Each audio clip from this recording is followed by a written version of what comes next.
exploring the result of another find from the $0 game hunt. Now, back in February of 2024, so about 3 months ago from filming today, I picked up a collection of Game Boy items, Nintendo 64, NES, Sega Dreamcast, and a Coleco Gemini console. Now, for those who don't know what the Coleco Gemini console is, it essentially is I think it's called the Atari clone. Now, I believe specifically it's the Atari 2600. So it does have its own games.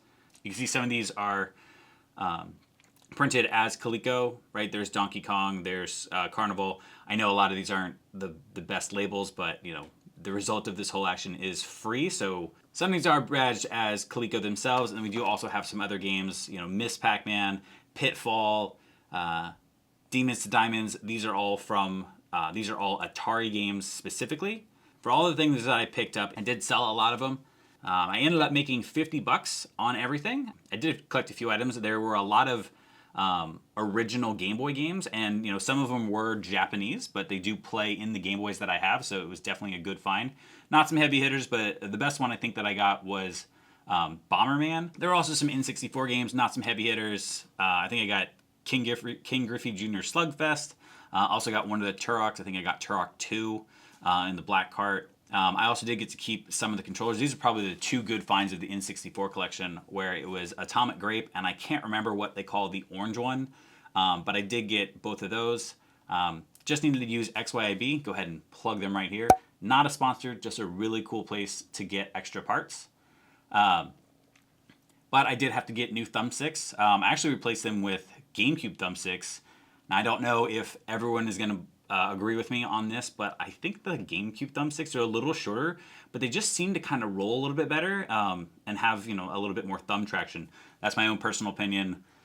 Please don't light me up in the comments if you disagree. I was also able to pick up some Nintendo games. I sold the Nintendo that I bought with it, but I was able to keep Pac-Man, right? 2 Pac-Man games already.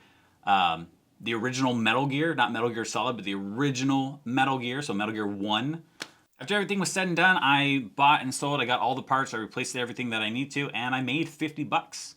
Got to keep all those games, all those controllers, and I got to keep this Coleco Atari clone. Played Atari in the past. I've just never had one of my own. And through all the buying and selling that I've been doing, I've actually never tested this to see if it worked. I'm hoping that for free, it is an awesome find and it plugs in and it's ready and we're good to go. So I'm going to go ahead and clean this up and I'm going to hook it up. As you can see on the back of this console, there's only one output. And unfortunately, it goes only to an RF unit, so the gray coax cable going into the back of the TV. I looked it up on the internet. I could not find, for this system specifically, an AV option like you have on the original Nintendos or Nintendo 64s or SNES. I could probably get a converter, like a switch, to go from RF to AV, but since I have the TV already, I'm going to go ahead and plug this in and, see what it is. All right, let's clean this up, and I'll see you guys at the TV. Okay, trying to test it out. I'm not having much luck. This is the power right here. This is the color selection. There's like TVs. Just not having the best luck. I actually took it apart, trying to figure out if I could find a light for when it turns on, and I'm not seeing anything. So it could just be that this one's burnt out. It's a little bit of a bummer, but excited to at least get the games, and hopefully I can stumble across another Atari in the future. And total bummer, right? I mean, I was kind of excited. I was hoping it was going to work. I haven't played Atari in a while.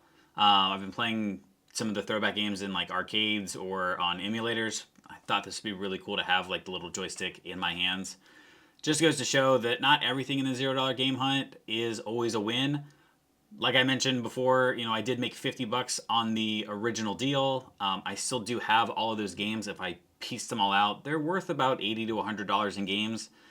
Really, I think what I'm going to do is I'm still going to keep them, and I'm just going to be on the hunt for another Atari or ColecoVision. You guys know I'm always hunting for stuff, so I'm sure I could find one, hopefully in the vintage store, or maybe I just come across one in another deal. I'm sorry I couldn't produce a great result here, but, like I said, not all of them are winners, but it's all about just the hunt of opening it up, seeing how they work, seeing if you can fix them.